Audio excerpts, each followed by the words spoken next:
Terima kasih Anda masih bersama kami. Bagi Anda yang baru saja bergabung, kami hadirkan kembali 3 berita utama hari ini.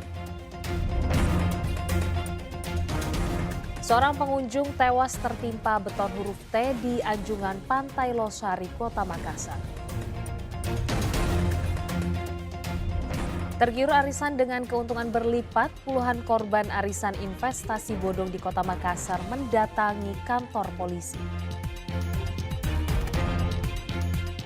Ada yang unik saat pemberian surat keputusan penambahan masa jabatan kepala desa di Kabupaten Pinrang. Para kepala desa tampil dengan model rambut nyentrik.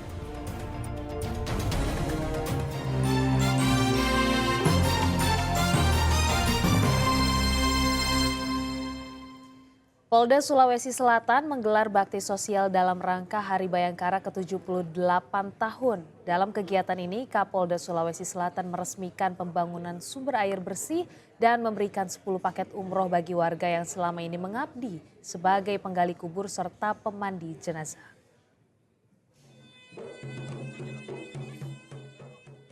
Kapolda Sulawesi Selatan meresmikan sumber air bersih untuk masyarakat di Kabupaten Maros. Nantinya akan ada 4 titik pembangunan sumber air bersih. Sumur bor itu untuk mengantisipasi krisis air bersih akibat dampak dari kemarau panjang. Pembuatan sarana sumur bor ini tidak hanya dibuat di wilayah Maros saja. Namun ada sekitar 32 titik dengan jumlah 17 pembangunan sarana air bersih di Sulawesi Selatan. Sumur bor yang dibuatkan untuk masyarakat ini sedalam 48 meter. Polda Sulawesi Selatan juga membagikan 2.000 paket sembako, pemeriksaan kesehatan, dan penanganan stunting. Tak hanya itu, 10 paket umroh dibagikan untuk warga yang selama ini mengabdi sebagai penggali kubur serta pemandi jenazah. Salah satu bentuk kegiatan utama dari bakti sosial ini adalah pembangunan sumber air bersih, sarana air bersih berupa sumur bor.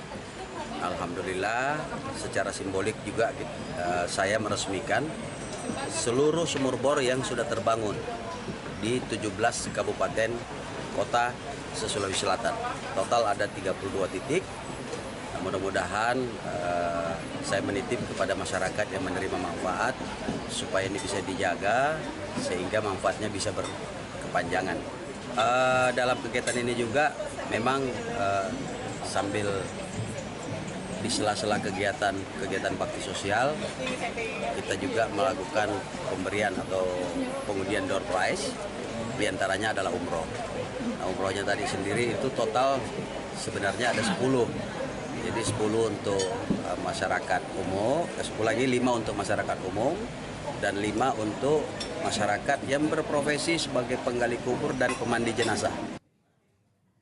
Tak tahu cara daftar penerimaan peserta didik baru secara daring, para orang tua calon siswa SMP mendatangi sekolah di Kota Makassar. Mereka meminta bantuan petugas untuk mendaftar secara daring bagi anaknya yang akan masuk ke sekolah tersebut. Orang tua calon siswa ramai-ramai datang ke SMP Negeri 29 Kota Makassar Selasa lalu. Kedatangan mereka ini untuk meminta bantuan mendaftarkan anaknya sebagai calon siswa di sekolah itu. Mereka mengaku tidak tahu cara mendaftar secara daring. Para orang tua pun dibantu pengurus OSIS SMP Negeri 29 Kota Makassar. Adanya layanan ini sangat membantu orang tua, terlebih banyak dari mereka yang tidak punya ponsel dan komputer. Bantu ini daftar online. Semuanya, Bu? Iya, semuanya, karena saya enggak mau mikir luar lagi, cari pendaftaran lain karena enggak tahu.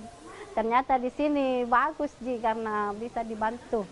Bagaimana caranya daftar, ya OSIS juga memberikan penjelasan.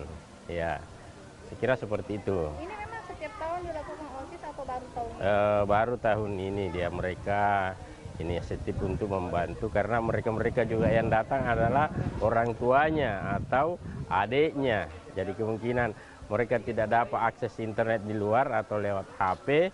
Kan kalau HP susah untuk mau langsung print itu patah integritasnya. Nah, jadi mereka di sini dapat petunjuk seperti itu. Layanan ini dinilai sangat membantu karena orang tua tak lagi kebingungan mencari tempat untuk mendaftarkan anak mereka. Setelah mengunggah data, orang tua juga bisa mengecek kelengkapan administrasi anaknya ke petugas verifikasi di sekolah. Andi Muhammad Sardi melaporkan dari Kota Makassar.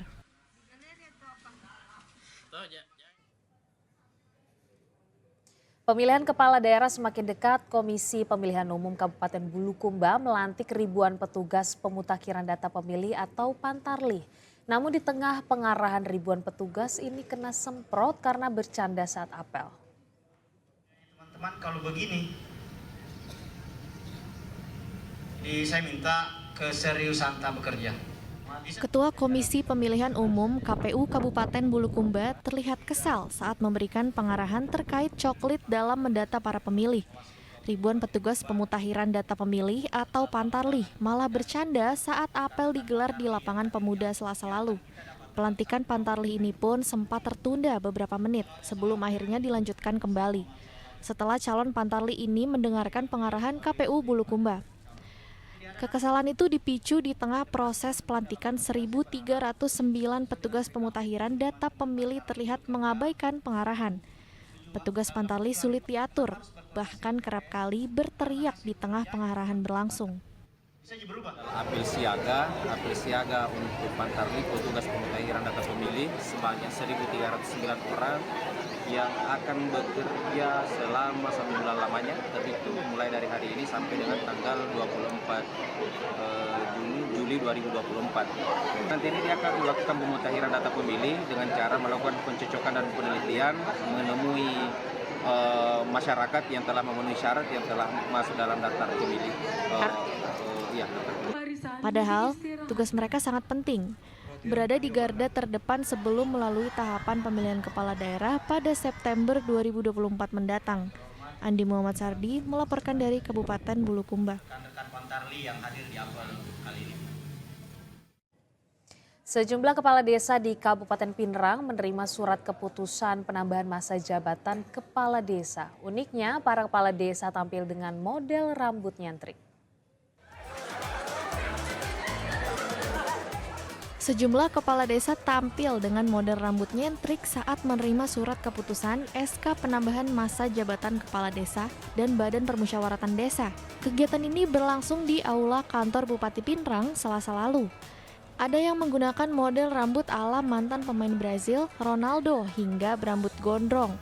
Penyerahan surat keputusan untuk penambahan masa jabatan kepala desa dan BPD ini diharapkan dapat mengoptimalkan pelayanan masyarakat di desa. Bahwa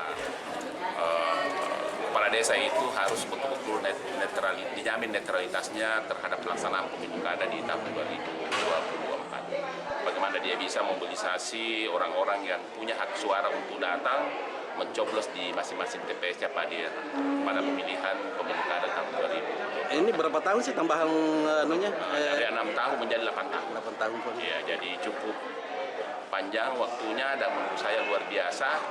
Dia tidak lagi mengikuti pemilihan langsung tapi bertambah 2 tahun masa jabatan dari 6 tahun menjadi 8 tahun.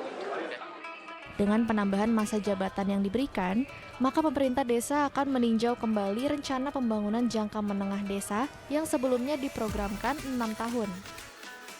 Tentu kami dari desa ini mempersiapkan untuk perubahan atau meninjau kembali RPJMDes yang ada di desa. Dan semula kami rencanakan 6 tahun tapi setelah perubahan Undang-Undang ke-3 2024, akhirnya akan kami tinjau kembali untuk penambahan atau apakah yang perlu kita perbaiki untuk penambahan 2 tahun ini di RPJMDes. Sebanyak 69 kepala desa dan BPD dari 12 kecamatan di Kabupaten Pinerang menerima SK penambahan masa jabatan dari 6 tahun menjadi 8 tahun sesuai Undang-Undang Nomor 3 Tahun 2024. Suwardi Gatang melaporkan dari Kabupaten Pinerang.